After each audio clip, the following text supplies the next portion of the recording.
Hello दोस्तों, स्वागत है आपका हिस्ट्री कवरी पर, जहां हम बात करते हैं इतिहास की। इतिहास में हम अभी बात कर रहे हैं मध्यकालीन भारत की। और मध्यकालीन भारत में आपने सुना होगा त्रिकोणीय युद्ध। 300 सालों तक ये युद्ध केवल एक नगर को जीतने के लिए तीन तीन राजवंशों द्वारा किया जाता है। 300 सालों तक, मतलब ये बिल्कुल छोटी बात नहीं। और ये बात भारत की चल रही है। उसमें एक प्रमुख वंश हुआ करता था जिसका नाम है बंगाल के पाल वंश। तो बंगाल के पाल वंश 750 एडी में स्टार्ट होता है। इनकी स्थापना होती है पाल वंश की बंगाल में। और वो राज करते हैं लगभग 400 से 450 सालों तक का। यहां पे इतना बड़ा वंश जो है 400 सालों तक जो रूल कर रहा है, उसकी पूरी जानकारी बंगाल के पाल वंश क्या था, कौन कौन से शासक थे, ऐसा मैं आपको बता देता हूं भाई। कि बंगाल का जो पाल वंश है इनिशियली कुछ समय तक मतलब अगर हम बात करी जाए तो 800 850 में खत्म हो जाता है। खत्म मतलब पतन की ओर अग्रसर हो जाता है। फिर वो कुछ समय के लिए विलुप्त हो जाता है, फिर वो स्टार्ट हो जाता है। सो ऐसा दो बार हुआ है कि एक बार पतन हुआ है, फिर दूसरी बार फिर वो अपने आप में क्या हो गया, पुनर्स्थापना उन्होंने कर ली। सो एक एक चीज की जानकारी। जो पहला पाल वंश है ना, वही सबसे इंपॉर्टेंट है, क्योंकि उसी में धर्मपाल, गोपाल, इस टाइप के जो शासक हैं जो बौद्ध धर्म के अनुयायी थे, जिनने नालंदा हो गया, नालंदा के अलावा उदंतपुरी हो गया, नालंदा, उदंतपुरी, ठीक है, विक्रमशिला, ये ऐसे विश्वविद्यालय जो लोगों के लिए पढ़ाई के लिए शिक्षा के केंद्र उस समय थे। पूर्व मध्यकाल उसको हम कहते हैं जनरली। लेकिन उस समय की पूरी जानकारी हम पाल वंश के बारे में यहां इस वीडियो में डिस्कस करने वाले हैं। तो बने रहिए मेरे साथ। स्टार्ट करते हैं पाल, कहां के, बंगाल के, ठीक है। बंगाल के पाल वंश की हम यहां बात करने वाले हैं। सो बंगाल के पाल वंश की अगर बात करें तो जो तारानाथ बहुत ही प्रसिद्ध इतिहासकार हैं और ये बिलोंग करते हैं तिब्बत से। इन्होंने रामचरितमानस के जो एक लेखक हैं संध्याकर नंदी, इन दोनों के अनुसार बात चल रही है। पाल शासक कौन से, क्षत्रिय वंश के थे। क्योंकि बहुत सारे मतभेद होते हैं। सबसे पहले तो ये सोचते हैं कि भैया ये शासक हैं कौन से वंश के, ब्राह्मण हैं, क्षत्रिय हैं, वैश्य हैं, शूद्र हैं, क्या है भैया ये। सो ये लोग जो है तारानाथ और संध्याकर नंदी के अनुसार कैसे थे, ये क्षत्रिय वंश के लोग हुआ कर रहे थे। लेकिन आर्य मंजूश्री मूलकल्प ये बुक है, उनके अनुसार पाल वंश का जो संस्थापक है, जिनको हम गोपाल बोलने वाले हैं, वो शूद्र है। अब यहां पे फिर वही इतिहासकारों के मतभेद चलते ही रहते हैं। अष्ट सहंसिका प्रज्ञा पारमिता, ठीक है, ये जो है ये बौद्ध ग्रंथ है। क्या है, ये बौद्ध ग्रंथ है। और उसके अनुसार पाल वंश का जो संस्थापक है किसी सैनिक अधिकारी का राजभट्ट नाम है, उससे संबंधित था। तो सैनिक अधिकारी जनरली हम क्या क्षत्रिय ही रखते हैं, सैनिक भले तो सेनापति, ये सारे क्षत्रिय होते हैं। सो क्षत्रिय से संबंध था इनका, इसीलिए वो क्षत्रिय वंश से रिलेटेड माने गए हैं। कौन, बंगाल के पाल शासक। इसके अलावा जो तारानाथ है उनके अनुसार पाल वंश के जो संस्थापक गोपाल हैं, उनका जन्म पुंड्रवर्धन मतलब बोगरा जिला, क्या, बोगरा जिला या बरेंद्री, पूर्व बंगाल की बात चल रही है क्योंकि बंगाल के पाल हैं भैया। सो बंगाल में बोगरा जिला है, पुंड्रवर्धन जिसको कहा जाता है, उसके पास हुआ था। और उसे बंगाल का राजा निर्वाचित किया गया था। ये याद रखिए, बहुत इंपॉर्टेंट चीज है। निर्वाचित मतलब लोगों की सहमति से शासक बना है, जबरदस्ती शासक नहीं बना है। तो निर्वाचन सबसे अच्छी प्रणाली होती है और वही इन्होंने साबित भी किया। सो निर्वाचित किया गया था राष्ट्रकूट अभिलेख, क्योंकि इनका जो त्रिकोणीय संघर्ष है, एक तो ये पाल है ही, दूसरे जो हैं वो दक्षिण में कौन चल रहे हैं, राष्ट्रकूट, और पश्चिम में कौन चल रहे हैं, प्रतिहार, गुर्जर प्रतिहार जिनको कहा जाता है। सो ये तीनों आपस में लड़ेंगे, पाल,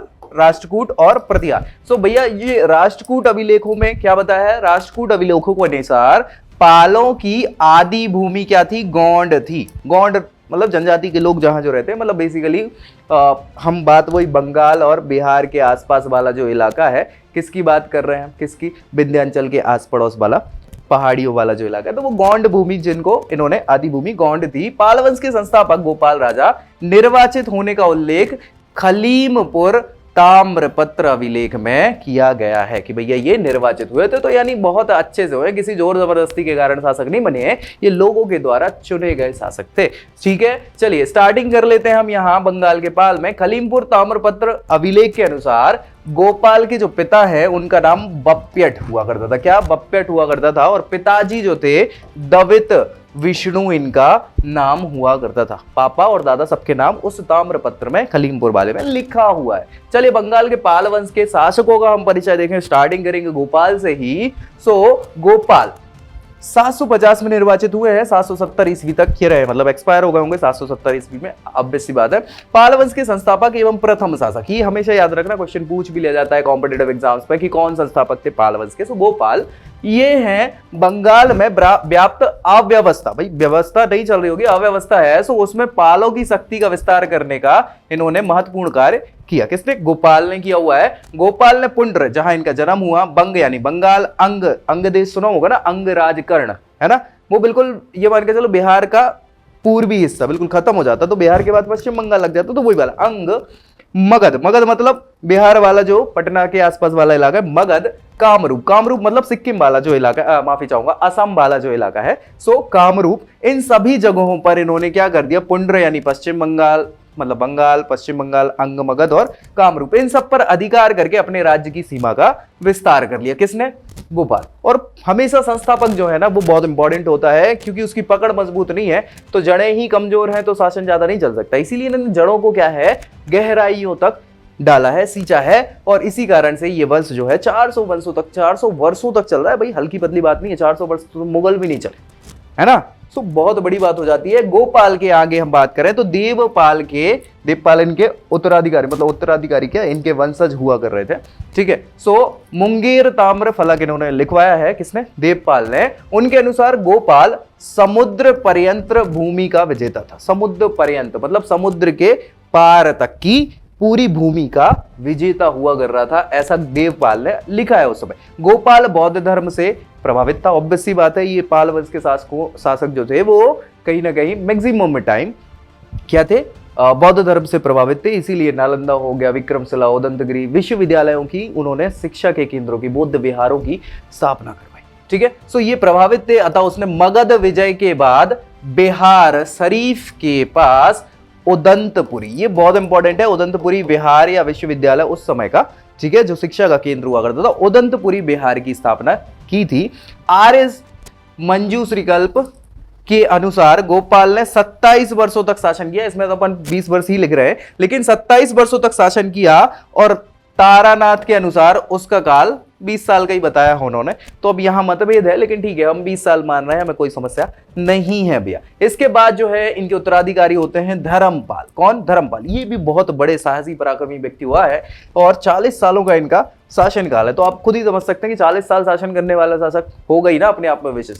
तो धर्मपाल पाल वंश का सबसे ज्यादा योग्य शासक हुआ करता था, जैसा ही प्रतीत हो रहा है। धर्मपाल के समय कन्नौज, यही इनके समय में ही ये त्रिपक्षीय संघर्ष चालू हो जाता है कन्नौज को लेके, है ना। कन्नौज जगह जो है उत्तर प्रदेश में पड़ रही है, और उत्तर प्रदेश उस समय क्या है, दिल्ली से खिसक के जो केंद्र बिंदु है या फिर साम्राज्य की राजधानी लोग है। पहले तो बिल्कुल प्राचीन भारत में या तो मगध बना रहे थे, मगध के बाद दिल्ली शिफ्ट हो गया, अभी ये जो केंद्र है वो खिसक के कहा, कन्नौज आ गया, ठीक है। सो कन्नौज की महत्ता बढ़ गई और हर शासक चाहता था कब्जा किस पे करना, कन्नौज पे करना। सो कन्नौज को लेके त्रिदलीय संघर्ष, वही 3 पक्षों में युद्ध होने लगा। हमने चर्चा करी है ना कि एक तो पाल, एक प्रतिहार और राष्ट्रकूट, इन तीनों में क्या होने लगा, संघर्ष होने लगा। अपने शासनकाल में धर्मपाल ने मगध पे, मगध तो इनकी टेरिटरी था, बनारस पहुंच गए, अब ये उत्तर प्रदेश तक आ गया भैया, प्रयाग उत्तर प्रदेश, इन सारी जगहों पर कब्जा करके कन्नौज पर आक्रमण किया, ठीक है। उसी समय चक्रायुध को कन्नौज का राजा बनाया गया था।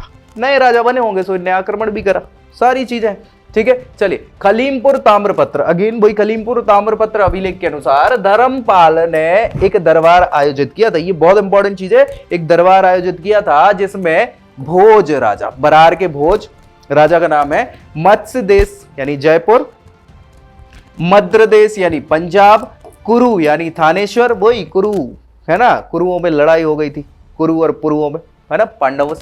यदु मथुरा के, यदुवंशी मतलब कृष्ण जी वाले लोग। यवन, यवन मतलब सिंध और उसके आगे वाले यवंश और अरब शासक जो थे। अवंती मतलब हमारे मध्य प्रदेश की हम बात कर रहे हैं, अवंती महाजनपद कहलाता था उस समय का। सो मालवा वाला गांधार, गांधार में आपने नाम सुना होगा, गांधारी का, गांधारी का नाम नहीं सुना आपने, बिल्कुल सुना होगा। वो गांधारी जो थी, जो आंखों पे पट्टी बांध लेती महाभारत में, तो वो गांधार जो क्षेत्र है वो गांधारी वहीं की राजकुमारी थी, इसलिए उनको गांधारी कहा था। कीड, कांगड़ा के जगह ये जितने भी राज्य बताए हैं उस समय के, उन सभी शासकों ने उस दरबार में क्या किया था, पार्टिसिपेट किया था, उनको बुलाया गया था और लोग सम्मिलित हुए थे, इन सारे राज्यों के राजा। तो अपने आप में उस समय ये बहुत बड़े राजा रहे होंगे, तभी तो बाकी के देशों के आस पड़ोस, देखो उस समय देश ही कहलाते थे, ये सब मध्य देश हो गया, ये कुरु देश हो गया, देश कहलाते थे उस समय, क्योंकि अलग अलग राज्य हुआ करती थी, टेरिटरी हुआ करती थी। तो इन सारे देशों के राजा जो हैं वो इनके दरबार में इकट्ठे हुए, ये अपने आप में बहुत बड़ी बात होती है। और 11वीं शताब्दी में गुजरात में जो एक कवि थे, गुजराती कवि सोड्डल सोड्डल जो हैं, उन्होंने उदय सुंदरी कथा में उत्तरापथ का स्वामी इनको कहा है, मतलब संपूर्ण उत्तरापथ समझ रहे हैं ना, उत्तर भारत वाला जो है पूरा का क्षेत्र, उसको उत्तरापथ कहते हैं। और नीचे उत्तर भारत के बाद जो दक्षिण भारत है उसको दक्षिणापथ कहते हैं, कि पूरा दक्षिण जीत लिया। सो अभी साउथ के जब हम राजाओं की बात करेंगे, बिल्कुल करने ही वाले हैं, सो साउथ के राजाओं को दक्षिण पतेश्वर कहा जाता था, दक्षिणाधिपति भी कहा जाता था, ठीक है। ऐसे ही इनको क्या कहा है, उत्तरापथ स्वामी, पूरे उत्तर भारत को जीतने वाले ये राजा है, ठीक है। धर्मपाल ने परम सौगात, महाराजाधिराज, परमेश्वर, परम भट्टारक, ये उपाधियां जो है खुद से ही ग्रहण कर ली थी। देखो यार, राजा महाराजाओं को कौन उपाधि देगा, वो खुद से ले लेते थे, या तो लोग बाग उपाधि देंगे या खुद से ले लेंगे। सो ये खुद से ली हुई उपाधियां हैं जो इनने ली हुई थी। महाराजाधिराज, कोई भी व्यक्ति महाराजाधिराज की उपाधि ले लेता था, मतलब वो राजाओं में भी राजा, महाराजाओं का भी अधिराज, समझ रहे हो ना, राजाओं का राजा तो महाराजा, और महाराजाधिराज मतलब महाराजाओं का भी अधिराज है, तो और बड़ा व्यक्ति, ठीक है। सो उसके अंदर बहुत सारे बड़े बड़े साम्राज्य रहे होंगे, बड़े बड़े देश या राज्य उस समय के इनके अंडर रहे होंगे, इसलिए इन्हें महाराजाधिराज की उपाधि ले ली। नारायण के भागलपुर अभिलेख में, नारायण ये इनके ही वंशज रहे हैं, सो भागलपुर अभिलेख में उसे समान कर लगाने वाला लगा है, समान कर, कोई ज्यादा आधा कुछ नहीं, समान कर। विक्रमशिला और सोमापुर, भैया देख लो, ये भी बौद्ध धर्म को मानते थे, तो विक्रमशिला और सोमापुर बिहारों की इन्होंने स्थापना कहां करवाई, बिहार में। और बोधगया में चतुर्मुख महादेव की मूर्ति इन्होंने स्टैब्लिश करवाई, स्थापित करवाई, ठीक है। सो ये सहिष्णुता पे जा रहे हैं अभी, ऐसा नहीं है कि भैया बिल्कुल बौद्ध धर्म के हिसाब से नहीं, हिंदू धर्म के लोगों के लिए भी मंदिरों की निर्माण कराया है भाई, राजा का परम कर्तव्य इन्होंने निभाया। तो आप देख पा रहे हो, उदंतपुर इनके पिताजी ने बना दिया था, इसके बाद विक्रमशिला हो गया और सोमापुर हो गया। नालंदा तो बन चुका था, गुप्त काल में ही बन चुका था, है ना। अरे हाँ भैया, गुप्त काल में नालंदा विश्वविद्यालय बन चुका था, किसने बनवाया था, कुमार गुप्त ने बनवाया था, ठीक है। सो ये बाकी के इन्होंने बनवा दी भाई, ये बहुत इंपॉर्टेंट है। और यही तो वो आएंगे जब भाई कौन, जब गौरी आक्रमण करेगा, तो गौरी का एक सेनापति होता है कुतुबुद्दीन ऐबक, है ना, और दूसरा होता है बख्तियार खिलजी। सो बख्तियार खिलजी यही बिहार पे जब लूटपाट करता है, तो ये सब बिहार के, चाहे उदंतपुरी हो, चाहे विक्रमशिला हो, सोमापुर, सारे के सारे नालंदा तक सबको नष्ट कर देता है, जला देता है, उस समय के शिक्षा के केंद्र, ठीक है। सो ये सारी चीजें धर्मपाल ने यहाँ पे करवाई। इसके बाद इनके उत्तराधिकारी देवपाल होंगे, कौन होंगे, देवपाल 810 से 850, 40 साल अगेन ये शासन करने वाले हैं। ये भी एक पराक्रमी शासक थे। उनके विजय अभियानों की अगर बात करें जानकारी की, तो मुंगेर कहां पड़ेगा, बिहार, भागलपुर बिहार, बादल अभिलेख, ये इन जगहों से क्या है, अभिलेख मिले हैं, उनसे सारी की सारी विजय की जानकारियां हमें प्राप्त होती हैं। देवपाल ने हूड़ जो है, वो हूड़ों का आक्रमण हो रहा था भारत में, जो कहां से आए थे, भारत से बाहर, विदेशी आक्रमणकारी थे ये, तो हूड़ हो गए उत्कल मतलब उस समय उड़ीसा वाला जो क्षेत्र है ना, उत्कल कहा जाता है। उत्कल, गुर्जर प्रातिहार वो उस समय के, जो अभी हम चर्चा करेंगे गुर्जर प्रातिहार के बारे में, कहां थे, मतलब उत्तर पश्चिम में थे, भारत के ही थे ये लोग। और द्रविड़ माने दक्षिण वाले जो शासक थे, इन सब को क्या है, परास्त किया है। उनके ऐसे विजय अभियानों की जानकारी मिलती है। उत्तर में हिमालय से दक्षिण में विंध्य तक, ठीक है, आक्रमण कर साम्राज्य का इन्होंने विस्तार कर लिया था। इनने भी पूरे उत्तर भारत को जीत लिया। अब भैया बचा क्या है, विंध्य पर्वत से ही तो दक्षिण भारत चालू होता, वो सीमा कहलाती है उत्तर भारत की, है ना। विंध्य और सतपुड़ा श्रेणी भारत में क्या है, ये बीच में है, पाई जाती है। उसके ऊपर उत्तर भारत, इनके नीचे है दक्षिण भारत। सो यहां तक जीत लिया, और उत्तर में तो हमारे हिमालय है ही, तो वो पूरा क्षेत्र जब इनने जीत लिया, तो उत्तर प्रतेश्वर इनको कहेंगे, उत्तरापथ का स्वामी इनको कहेंगे, ऑब्वियस सी बात है। अरब यात्री भी इनके समय सुलेमान जो है, उनने जानकारी बटोरी, और सुलेमान ने राष्ट्रकूट एवं गुर्जरों से राष्ट्रकूट और गुर्जर, मतलब गुर्जर प्रातिहार की हम बात कर रहे हैं और राष्ट्रकूट की बात कर रहे हैं, इनसे भी देवपाल अधिक शक्तिशाली था। मतलब इन दोनों वंशों के उस समय जो शासक हुआ कर रहे थे उनसे देवपाल ज्यादा शक्तिशाली था, तभी तो उसने ये सारा का सारा जीत लिया भैया, है ना। सो शासन के अंतिम चरण, मतलब ये 50 में तो जाने वाले हैं, 7 लास्ट साल जो 843 से 850 ईस्वी के मध्य मेहर भोज भैया ये गुर्जर प्रातिहार के सबसे पराक्रमी शासक रहे हैं, सबसे पराक्रमी, वो इनके ही समय में रहे हैं। और भैया इनको पराजित करा है मेहरपाल ने, समझ लेना भैया। तो बहुत शक्तिशाली व्यक्ति हैं वो, और अभी हम पढ़ेंगे जब प्रातिहार के बारे में सारी चर्चा करेंगे गुर्जर प्रातिहार में, तो एक एक व्यक्ति की बात करना, उसमें आप देखना कितने शक्तिशाली व्यक्ति। अच्छा, ये मेहर भोज गुर्जर प्रातिहार वाले है ना, और वो राजा भोज परमार वंश वाले हैं, जो अगर आप सोच रहे हैं तो उनके बारे में भी हम डिस्कस करेंगे, डोंट वरी, ठीक है। सो उनने पराजित किया, मेहर भोज ने देवपाल को पराजित कर दिया था। घोंसरावा मतलब बिहार का एक अभिलेख है, उसके अनुसार देवपाल ने नालंदा महाविहार का आचार्य नग्रहार निवासी एक ब्राह्मण को नियुक्त किया था। मतलब उस जगह इनकी टेरिटरी तब हो रही होगी, ऑब्वियस सी बात है, नालंदा बिहार में पड़ता है और बिहार में ये साम्राज्य इनका होगा, तभी तो इनने उस जगह पे किसी को क्या किया, नियुक्त किया, ठीक है। चलिए, देवपाल ने अपने समय में अपनी सत्ता का विस्तार पूर्व में कामरूप मतलब असम, दक्षिण में कलिंग मतलब कलिंग बोले तो उड़ीसा, पश्चिम में विंध्य वाली श्रेणी और मालवा तक इन्होंने अपने साम्राज्य का विस्तार कर दिया था। तो ये एक बहुत ही पराक्रमी शासक रहे हैं देवपाल। इनके बाद जो है क्या होता है कि अब धीरे धीरे, क्योंकि भाई मेहर भोज का शासन चलने लग गया है, मेहर भोज बहुत पराक्रमी शक्तिशाली शासक है, तो उसने अब क्या कर लिया, बिहार तक के क्षेत्र जीत लिए, है ना, वो गुर्जर प्रातिहार। तो ये पतन स्वरूप हो गया इनका, कम हो गया माहौल पाल वंश का। समझ में आई चीजें, आई कि नहीं आई, ठीक है। सो यहां पे हम बात करेंगे नेक्स्ट वीडियो में कि अब कैसे क्या होगा कि वो उत्थान होगा, किसका उत्थान होगा, दूसरे पाल वंश का, मतलब दूसरी बार फिर कैसे उत्थान होगा, वो सारी हम चर्चा करेंगे। यहां पे क्या हो गया, प्रथम पाल वंश समाप्त हो गया और पतन हो जाता है। चलिए और थोड़ी सी चर्चा कर लेते हैं, इनका पतन हुआ कैसे। देवपाल के पश्चात प्रथम पाल वंश जो है साम्राज्य का पतन हो गया, अयोग्य उत्तराधिकारी इनके होने लग गए, तो भैया ये बाकी के राजाओं से जीत नहीं पाए, हारने लग गए, साम्राज्य के लिए संघर्ष होने लग गया, आपस में ही झगड़े करने लग गए। फलतः पाल साम्राज्य जो है बंगाल एवं बिहार तक ही सीमित हो गया, बढ़ा नहीं पाया अपने आप को, और बिहार के भी कुछ क्षेत्रों को तो फिर अभी जीत लिया जाएगा, ठीक है, सिमट कर रह गया। देवपाल के बाद पाल साम्राज्य निम्नलिखित अयोग्य राजा हुआ। कौन कौन से अयोग्य राजा हुआ, चलिए देख लेते हैं। सो विग्रहपाल हुए 850 से 54, कुछ कर तो पाए नहीं भैया। नारायण पाल हुए 54 से 915, इनका थोड़ा सामान्य है, अच्छा शासन काल रहा है, लेकिन ये किसी काम के नहीं रहे, मतलब इनने साम्राज्य विस्तार नहीं करवाया, विस्तारित नहीं करवाए। राज्यपाल आए उसके बाद भैया, ये भी 25 सालों का शासन किया, लेकिन कुछ ऐसा बहुत अच्छा नहीं कर पाए। गोपाल नाम तो खराब कर दिया, द्वितीय, इन्होंने 20 साल का शासन किया, लेकिन ये भी कुछ नहीं कर पाए। विग्रहपाल द्वितीय भी आए, ये भी अयोग्य ही थे।